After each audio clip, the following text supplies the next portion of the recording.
Hello and welcome to Focus on Israel and the Palestinian Territories. My name is Paul Calvert. Psalm 91 verse 5 from the New King James Bible says this: "You shall not be afraid of the terror by night, nor the arrow that flies by day." I'm with Shmuel Bowman from Operation Lifeshield. Now Shmuel, what is Operation Lifeshield? So first and foremost, Operation Lifeshield is a grassroots response to the Second Lebanon War that happened in 2006, when we found ourselves in a situation where thousands of rockets were hitting northern Israel over a period of about a month, displacing about 300,000 Israelis from northern Israel. And a group of volunteers, Israelis, Americans, myself a Canadian Israeli, wanted to know how we could help.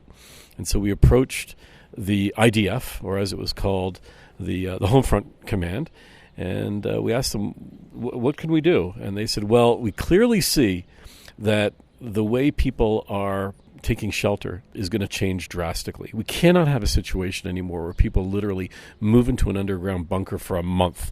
Gone are those days. What we really need is a situation where, if you and I are having coffee somewhere and the siren goes off, we leave everything on the table. You leave your recording thing, you leave your camera, we leave everything on the table. We run into a nearby, above-ground, accessible shelter where we wait out the threat or the attack. Could be 10 minutes, it could be an hour, whatever it is.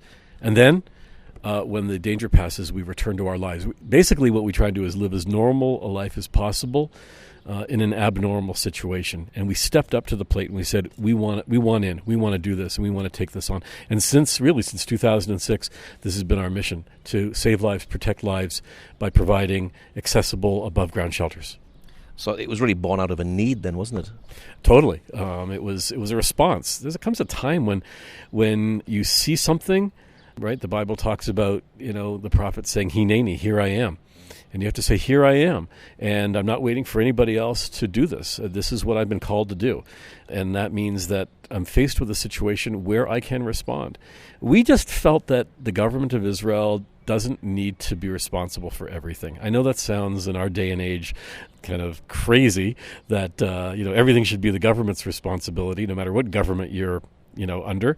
But we just felt that no, regular, ordinary citizens can do something too, and so we've taken that as our response. So it was definitely as a reaction. Now today, some 12 and a half years later, we're actually more proactive than we are reactive. Was this pioneering work when you started doing it? Oh, totally. I mean, I'll be honest with you, we really didn't know what we were doing. We kind of experimented as we went along. We were building shelters. I have to tell you, looking back at some of our older shelters, which are strong and do the job, but they were way too heavy. The materials were probably too costly. Now we've really got it down to a science. So we work with several different manufacturers to get it right. But yeah, at the beginning, we were the trailblazers. When we first started putting in shelters in Sderot, for example, they were using cement sewer pipes. Okay, the ones that are supposed to be buried underground that are meant for sewage and water, and that's what they were using. The municipality was using those products to take shelter in. They're completely inefficient in terms of shelters. We came along and we came up with shelters that were specifically designed to be above ground and accessible. What does it cost for a shelter?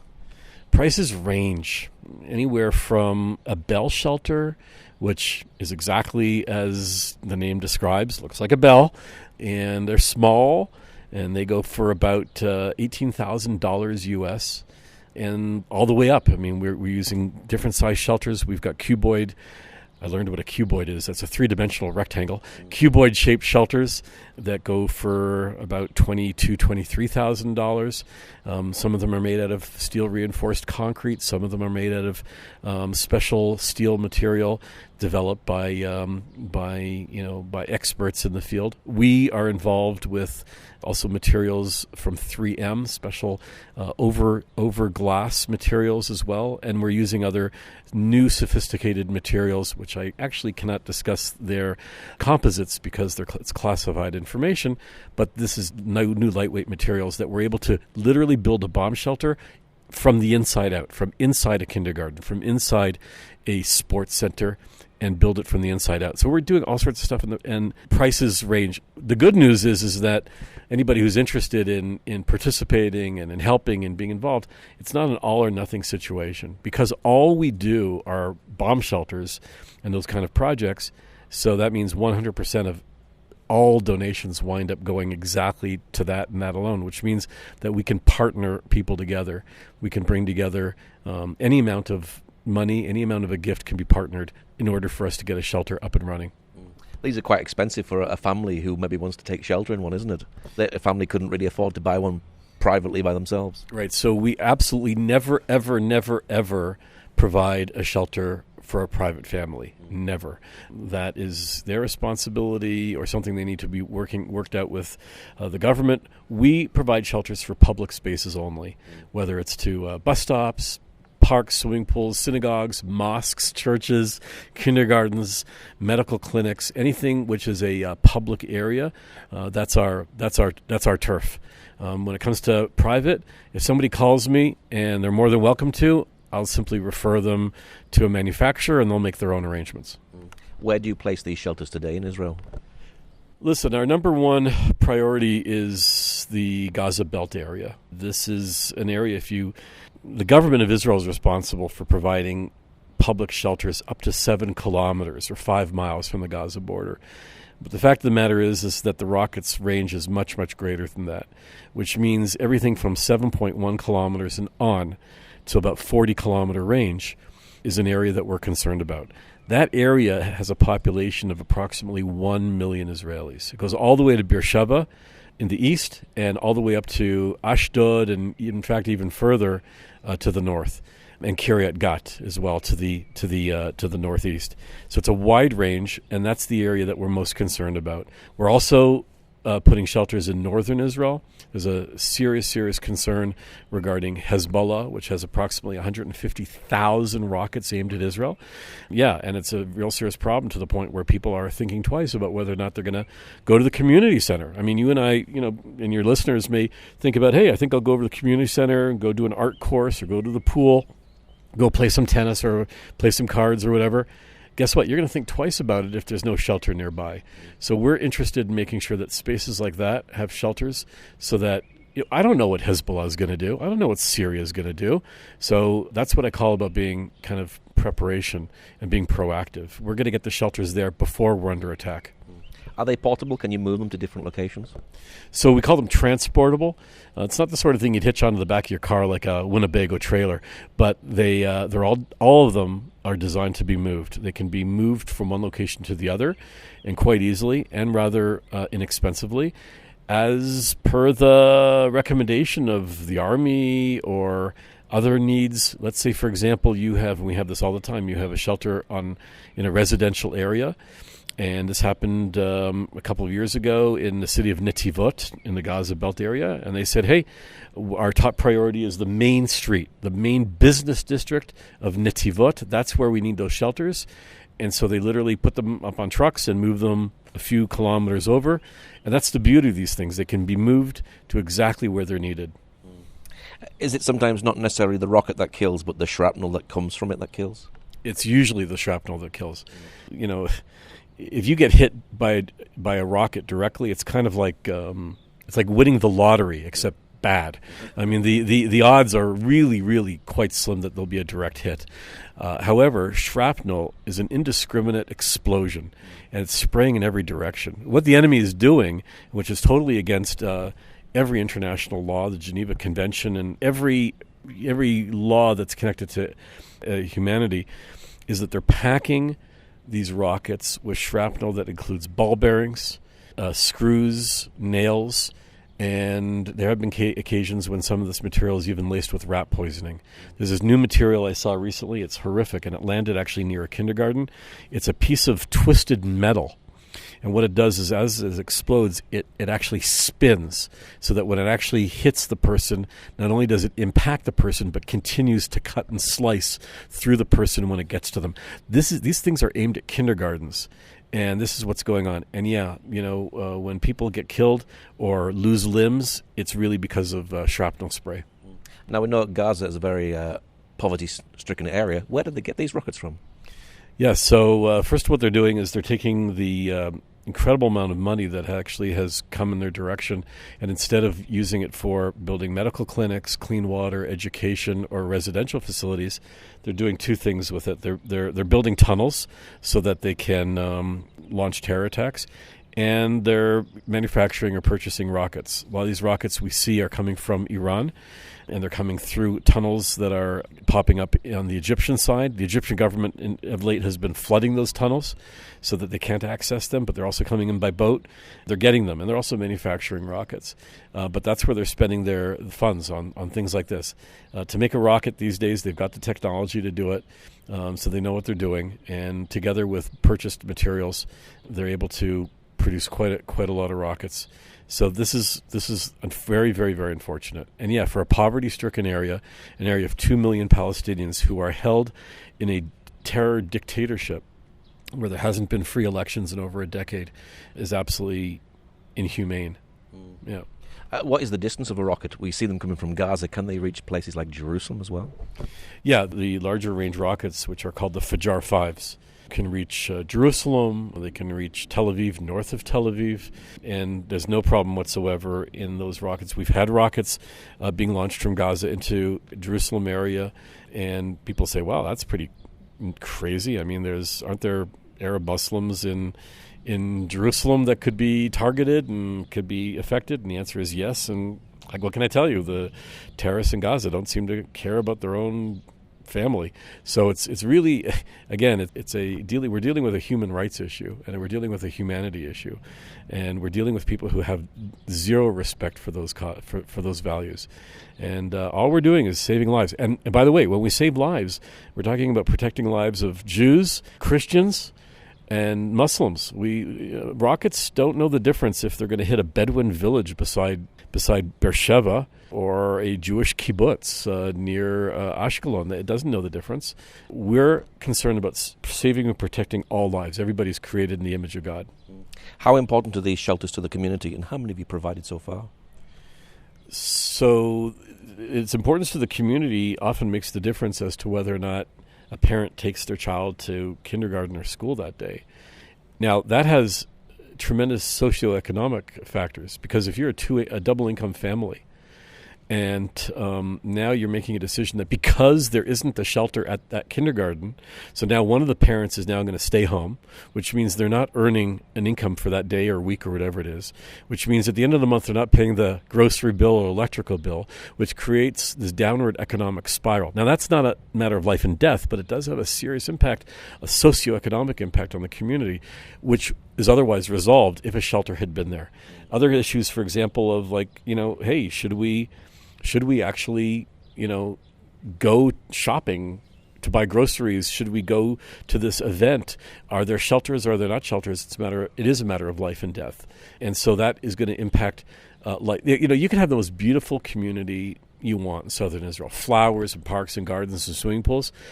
It could be absolutely the most gorgeous, gorgeous place, okay? Got news for you. If there isn't a sense of security, no one's going to live there.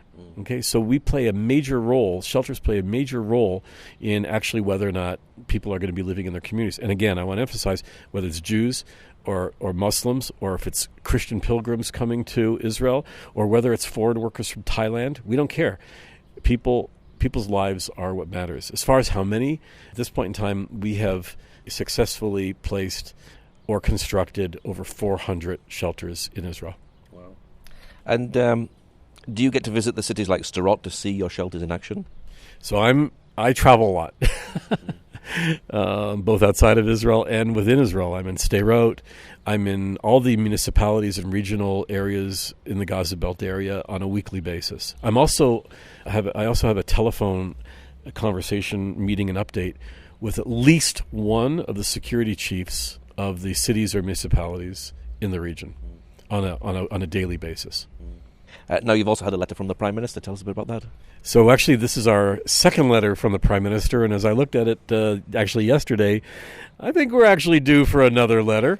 The Prime Minister appreciates very much the work that we do, and he has expressed this both in personal conversations, in statements with groups, and of course an actual formal official letters from the Prime Minister. Basically, what he's always been communicating to us is thank you so much as just ordinary citizens for stepping in the gap and for helping make life livable in communities that would otherwise be hijacked by this terror. And so he's very grateful for that, and he's grateful for the fact that we have actually made a significant difference and have bettered the lives of all Israelis, of visitors, tourists, and foreign workers. Why do you do what you do? God called me to do it. I mean, right? Sometimes you're going, I was going in one direction in my life. I'm an Orthodox Jew and very involved in education and still do that. I happen to be a Torah scribe and I teach about that and I write Torah scrolls. And I guess God kind of taps you proverbially on the shoulder and says, you're going kind of in the right direction, but let me just adjust your bearings a little bit. And it was an eye-opening experience during the Second Lebanon War to realize there was something that I could do. There's something that my team and I could do. And I have only been blessed by this. Sometimes the work is crazy. Last week, for example, when we had 700 rockets slam into Israel, didn't get much sleep for a few days. But the rewards are amazing and they're immediate. You see what happens when you do not stand idly by your brother's blood. You reap the benefits when in Psalms it talks about do not fear the terror by night or the arrows that fly by day. Those arrows that fly by day are enemy rockets, and that commandment, do not fear, is an imperative. How do you not fear? I believe by creating projects like we do that take away the fear. I think by doing that, we're fulfilling that mitzvah, that commandment.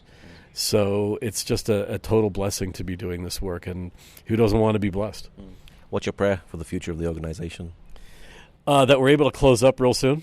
I really pray that I get a phone call one day that says, hey, we got great news. Hamas and Islamic Jihad in Gaza and Hezbollah and all the rest of them have decided that that really peace is really the way to go, or at least tolerance, and that firing weapons at innocent people is not a good strategy, and we're just going to turn all these bomb shelters into I don't know, museums or really well-insulated rooms for reading and study and get-togethers, or maybe we'll gladly donate all these shelters to create a seaport in Gaza so that they can bring in shipping and create a great economy. I would love that to happen. I've got other things I'd like to do. In the meantime, this is the calling. This is what I need to be doing. But my prayer is that one day this will be a chapter in a history book. And what's your website for people who'd like to know more, perhaps they'd like to give? So our website is operationlifeshield.org. operationlifeshield.org. And we basically do what we do because people who really want to make a difference, who really want to take any amount of money in any currency, it doesn't matter, and be part of saving lives and protecting lives. When you ask me about my prayer is really that we should have the fortitude and the resilience to be able to go on each day and to be able to live life fully until peace happens, that we should really be strong and resilient. And that resilience and that sense of encouragement comes when we see people from all over the world who say, I want to help. Here's whatever, $10, $100, 500 euro, 300 pounds, 25 pesos. It doesn't matter. Whatever it happens to be, every amount of money is a blessing and helps us. We couldn't do it without you. We absolutely couldn't do it without you. Okay, Shmuel, thank you very much. Oh, thank you very much. God bless you. Shalom and peace for the entire world. If you'd like to know more about our show, you can join us on Facebook. Just look for Focus on Israel-Radio. Ezekiel 37 verse 4-6 says this, Again he said to me, Prophesy to these bones, and say to them, O dry bones, hear the word of the Lord. Thus says the Lord God of these bones, Surely I will cause breath to enter into you, and you shall live. I will put sinners on you, and bring flesh upon you, cover you with skin, and put breath in you, and you shall live.